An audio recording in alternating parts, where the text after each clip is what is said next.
pa bueno polu gonya. Ibaruba yo. Adomenile. Ibaruba ya, ibara yo to no make wate. Ama gba yo to. Mueva.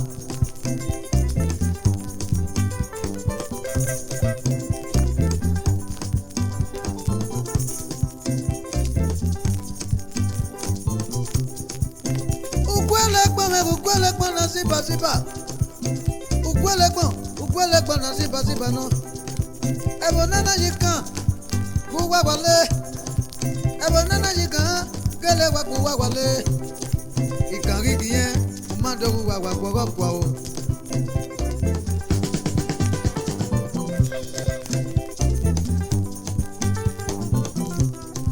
Owe no makupa me. Ewa papi. Owe no makupa me. Erikele wa papi. Owe no makupa me. Ewa papi. Otega kutie we mando gege musori wa. Aso pojigbe. Era venera.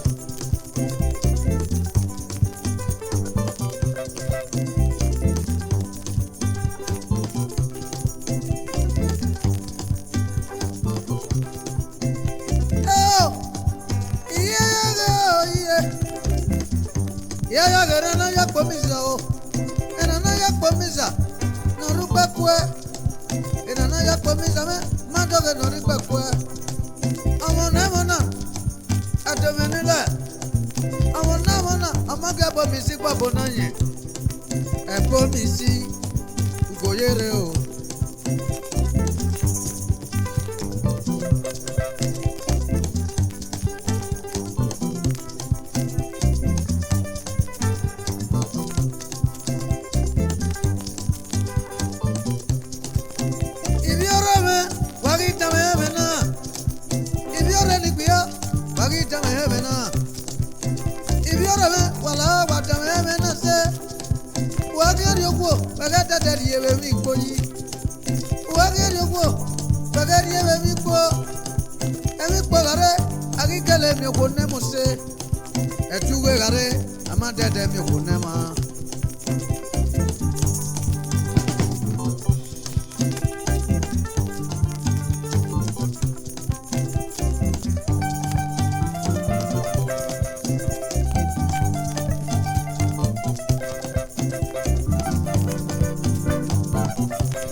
Airiose, Iria Bome, Airiose, Otunome, Ekamika, Amagaga no Kuonopua, a Tropifine, Amagaga no Kuonopua.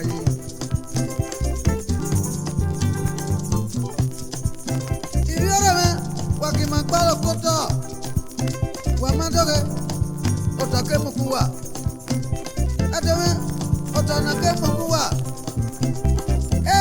Mada da gawe ne kore ibe pe merio wa adomani la mo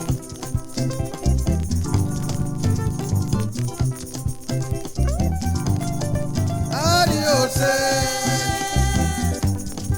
Airiose Airiose Airiose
Ibi aba me wa ki ma ya ma ta wa gbogba. Ibi aba wa ki ma ya ma ta gbogba. Ara fanu gba. E ma ta ma ki fanu. Ima igba bo ni me ri e. Iyo mama ku me de. O tu na wo me o.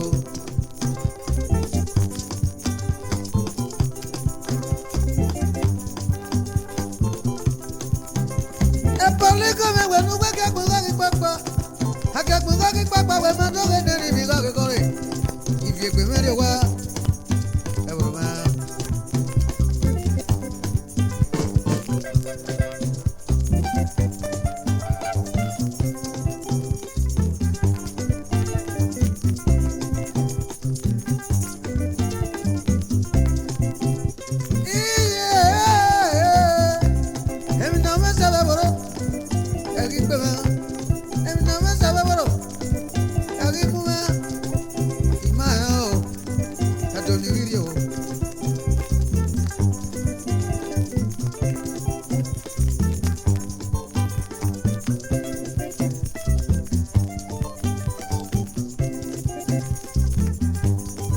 Airiose, Airiose, Airiose, Airiose, Airiose, Airiose, Ravenera, Airiose, Airiose, via baba, Airiose, Airiose, Airiose.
Arobei, okerebu, namuri akun, osamela, ugbaro gawe ma o.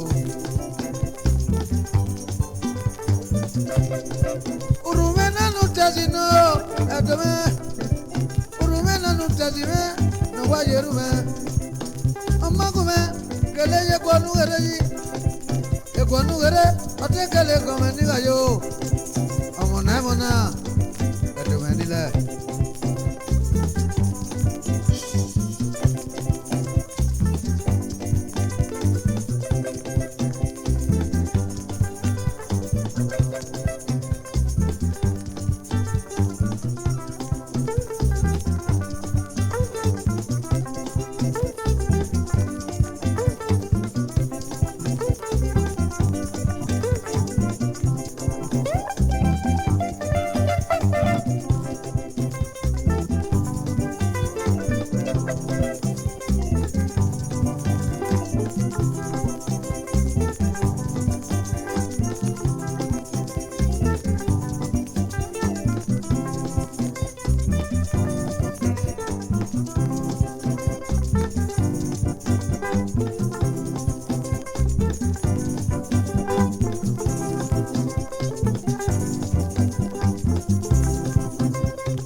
Airiose, Airiose, Airiose, Airiose, Airiose la venera. Airiose, Airiose oiga. Airiose, tiene timendilla que la uga. Airiose, Airiose opetísimo. Airiose, un poema que me dice aquí nada. Airiose, Airiose oiga.